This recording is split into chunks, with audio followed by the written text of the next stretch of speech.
আজকে আমরা এখানে কাউনিয়ার অধিবাসীরা একত্রিত হয়েছি। আমাদের অপ্রাপ্তির অসংখ্য জায়গা রয়েছে। শুধু কাউনিয়া উপজেলা নয়, গোটা উত্তরবঙ্গ যেভাবে ওই উন্নয়ন বৈষম্যের শিকার হয়ে আসছে, এই প্রত্যেকটা বিষয়ে আমাদের দীর্ঘ সময়ের আক্ষেপ হতাশার জায়গা রয়েছে।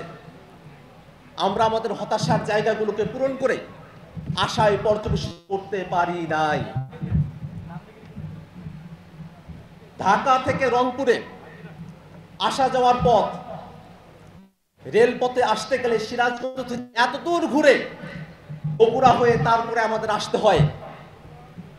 যদি বগুড়া থেকে সিরাজগঞ্জ পর্যন্ত অল্প একটু জায়গা টানা রেল লাইন থাকতো, আমাদের রংপুর অঞ্চলের মানুষের ঢাকা থেকে রংপুরে আসতে অন্তত আরো 4 ঘন্টা সময় কম লাগতো। কিন্তু দুর্ভাগ্যের বিষয়,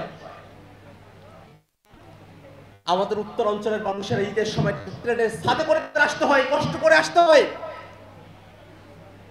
আমাদের জন্য স্পেশাল ট্রেনও থাকে না। আমাদের যাত্রা সহজ হবে, অল্প সময়ের মধ্যে আমরা আসতে পারবো, সেটাও কোনো বাস্তবায়ন করা হয় না। এটা আমাদের স্বপ্ন, আমাদের প্রতিজ্ঞা।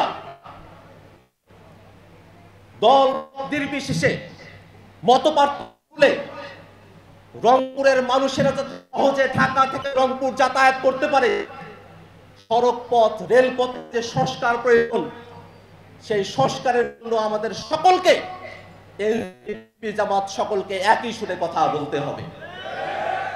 আমরা এই জায়গায় কোনো মতপার্থক্য দ্বিধা বিভক্তি আমরা করতে চাই না।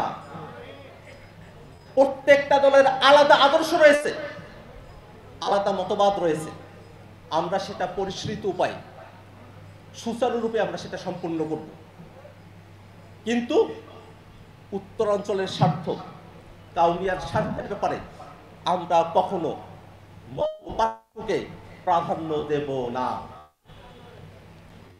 পৃথিবীতে যতগুলো সভ্যতা গড়ে উঠেছে, প্রত্যেকটা সভ্যতাই গড়ে উঠেছে নদীকে কেন্দ্র করে, নদীর পারে। নদী হচ্ছে সৌভাগ্যের প্রতীক। যে অঞ্চলগুলোতে নদী নেই, যে অঞ্চলগুলোতে মরুভূমিতে পরিপূর্ণ, সেই অঞ্চলের মানুষেরা বোঝে যে নদী কতটুকু সৌভাগ্যের প্রতীক হতে পারে। যে নদী আমাদের সৌভাগ্যের প্রতীক হবার কথা, সেই নদী আমাদের জন্য প্রত্যেকটা বছর দুঃখ দুর্দশা বেদনা নিয়ে আসে। যদি তিস্তা নদীকে শাসন করা হতো, বাঁধ থাকতো, নদীর গভীরতা থাকতো, পানির প্রবাহটা সঠিকভাবে হতো, তিস্তা নদীকে কেন্দ্র করে শিল্পাঞ্চল গড়ে উঠত, তাহলে এই নদী যেটা আমাদের জন্য এখন অভিশাপ, সেই একই নদী আমাদের জন্য কয়েক গুণ সৌভাগ্য, আমাদের জন্য কয়েক গুণ সৌভাগ্য হিসেবে সেটা ফিরে আসবে।